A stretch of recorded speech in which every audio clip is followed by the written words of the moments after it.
Wala kang makakain sa kanila dahil tinayin nga yan na mga karne ilago. Yung karne natin, fresh meat. Bagong patay na agila, di ba? Kaya kita natin, yun yung tili. Kailangan paglabas natin, meron tayong papasukan. Tinawag tayo, pinalalabas tayo, hindi tayo iwan sa ere. That's why yung revealed word, yung written word na na-reveal sa atin pa noon, dapat basa po natin yung revelation, no? Kasi yun lang dahil kung sa makakapasok. At pagpasok natin doon, malulula tayo kung gaano kalawak at kayaman ang mensahe. Kaya na pinalalabas tayo. Di ba? So, yun yung dala ng mensahe. At sa ating panahon ngayon, from 7 church ages, tumaas yung anointing at revelation ng Diyos. Kasi pinagsama yung written o restore word at saka yung revealed word. Kaya naniniwala ko, dala ng 7 iglesia, yung anointing, yung full anointing ni Christ sa ating panahon nung mabuksan ng Savior. So meron tayong, naniniwala ko, ang church mayor, yan yung church na magiging super church. Sa mga araw na ito, gagawa ng much greater ministry. Pero hindi niya kaya yan kung wala si Christ. Kaya nasabi ko, that was in Christ was poured out to the church. Kaya nung buksan ng seal, lahat ng anointing, all power na naka Christ, ay sinalo ng bride of Christ. So, kung makakaroon tayo ng faith, kung ito ay kasama sa Lord ni Cristo, ganyan kalakas ang power mo. Hindi mo lang alam. Bakit kailangan ng revelation? Ganun kayaman yung mensahe.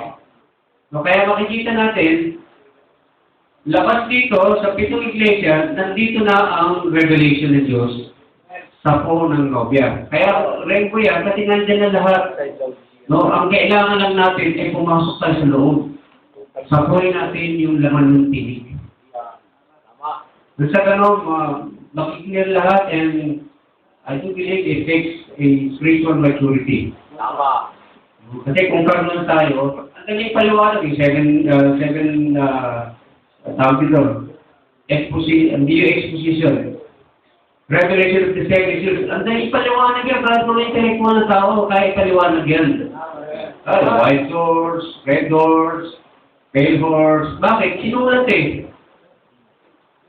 But yung revelation na nakasulat na yun, yun ang naging sa pulong iba. At yun yung naroon sa likuran ng 7 selyo. Yung paunawaan nun, yung kailan yung nangyari, nagaganap yun. Yan, iniwala ko. Kaya nga, nandito tayo sa panahon ng 4th seal. Di ba? Nangyari na yung 4th seal, hindi ba? Tama. Nangyari na iba. Yung iba, hindi ba? Bakit? Dito pa tayo eh. Di ba? Yung 1st, 2nd, 3rd seal, tapos na yun. It's history. Nangyari na yan. Yung 4th seal, yun yung malapit ang maubos. Dahil marami nang napupulfill. Marami ng fulfillment ang nangyari sa 4th seal. Dahil sa 4th seal, magaganap ang pag-agaw. Yung 5th seal, nangyari na ba?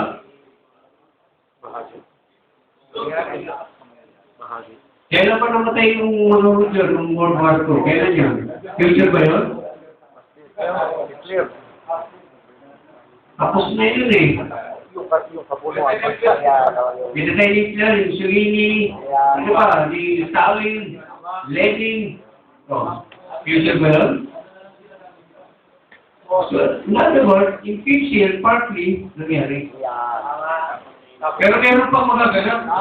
Future. Yung sinasabi ko sa Alice kanina na, mangyayari pa yun. Ang 6th seal. Nabuksan na ba? Hindi pa. Tapos na ba? Hindi pa. Diba? Partly nangyayari na. Diba? Bakit? Kasi yung sabi ng prophet, yung 7 trumpets, nandun sa 6th seal. Ano ba yung sa trumpets? Para sa mga Israel, gathering of Israel. Kasama ang nature na pagsira. partly nangyari yun. Pero hindi pa tapos yun. Great picture pa nangyari. Trumpet, nakikita din. Diba? Kasi great tribulation yun. Face of trumpet. May 7. Nangyari ba o hindi pa? Hindi pa. Partly yes. Nangyari. Diba? Yun yung gusto natin sa ginawin. No? Nagyari na yung iba. Bakit? Yung second coming of the Lord, buksan yung sin. Diba? In word form, nilipin niya ang sarili niya, dumating siya, bumabasa sa ating panahon. Pero yung corporal body niya, kung mawawala tayo, ito yung panay, kakaroon translation, yun yung iintay mo. Kaya nga yun na naging pinaabang natin yung translation of our body. Yung changing of the body, o yung body change. So kaya makikita natin na nalinaw dito sa ating panahon, naging naliwanag sa atin, meron pa pala ito. Yun, no? Nag-gadget ka dito nung binibigay. Meron pa ako isang illustration bago ko bigay ko ito sa inyo. Ganito lang naunang ako, kasama rin itong predestination, book of love, the last book of life, book of life. Let's say for example, itong Diyos.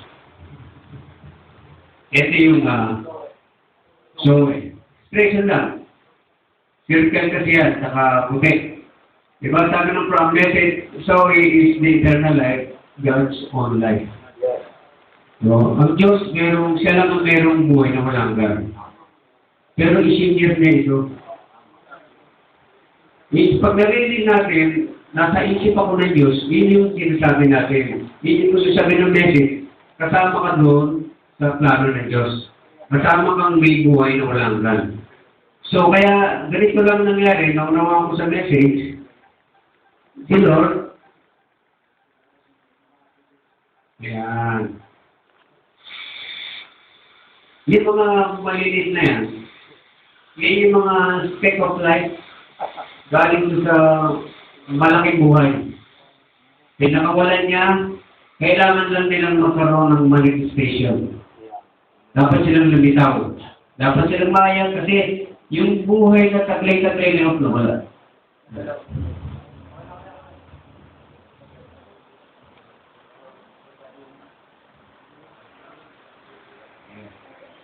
Ayan,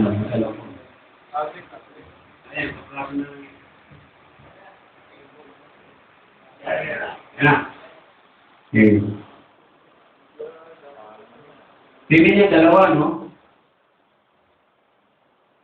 Ano yung isa? Dalawa siya. Hindi, yung isa, yun yung mga binilin niyo. Kung ano yung itsura ng buhay ng malaki, hindi yung buhay nila, malinis na lang. Diba? Yun. Pero hindi tulong siya, no? Okay. Ayun, no? Yun yung masculine part. Itong isa naman, yun yung feminine part. Illustration lang yan, ha? Kasi naniniwala tayo na mayroong katawan ng Diyos ngayon sa lupa. Nagagawa ng makapangyarihang bagay sa babaw ng lupa. At dapat taglay niya yung attributes ng Diyos. So, katulad yan, tayo kanino? Ni Adam. Saan pa galing si Eva? Saan? Diba sabi, pinaturo si Adam at tinugot na tadyang sa kanya. So kaya pag gising ni Adam, hindi siya nagtanong sino ba? Bakit? Alam niya, kilala niya yung nasa harap niyang babae. Bakit? Sa kanya yung galing. Ngayon, si Kristo, sabi ng message ng prophet, nung nandun siya sa krus at tinusok yung tagiliran niya, ano sabi ng message? Lumabas ang nobya. Galing sa loob niya. No? So, yun yung dahilan kaya merong nobya ni Kristo. Yun din ang dahilan kaya hindi siya nag-asawa ng babae. Nandito sa lupa kasi may asawa na siya. Na hindi siya mapapakali habang hindi niya natutubos ito. At gano'n lang kasimple, kaya nga, lalaman ng Diyos sa laman. Dati kasi, kung may time, i-inyong pa rin present ko eh. Marami sa gadget ko. So, makikita natin, gano'n ang mensahe na unawaan ko. May mga Diyos, malilit na Diyos, lalilitaw sa ipapalunod ba, tatawagin siyang Robin ni Cristo. Right.